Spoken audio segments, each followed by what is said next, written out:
好，来继续来看台湾原住民排湾族上大祭典，就是5年一届的5年祭。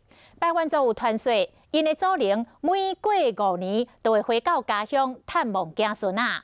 族人惊祖灵会唔甘要离开，所以大头目就会带头到家家户户去提醒祖灵爱离开咯。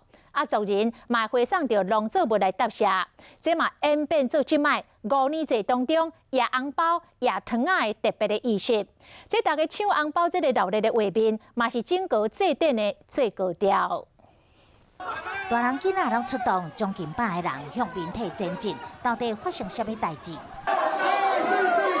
看到厝对厝顶也一大堆的糖仔甲饼，大家拢去挖来小争抢。手内拢摕一罐会当缀的物件，拢递甲满满。这户抢完，搁去另外一户继续抢。原来这是排湾族上大祭典5年祭其中的一项仪式。听讲排湾族的祖灵每5冬会回来家乡探望子孙，族人担心祖灵唔甘离开，就由头目带领到每一户提醒，大家就会送农作物来感谢。这嘛演变成即马5年祭，用野红包、糖仔特别仪式。那些贡品就是要让这个5年当中他们可以使用到啊。5年祭就亲像排湾族人咧过年，现场充满笑声，非常热烈。不过，这项重要的祭典，目前只剩屏东来义、春日甲台东达人3乡延续传统。政府应该要极力保护，才会当互珍贵文化继续落去。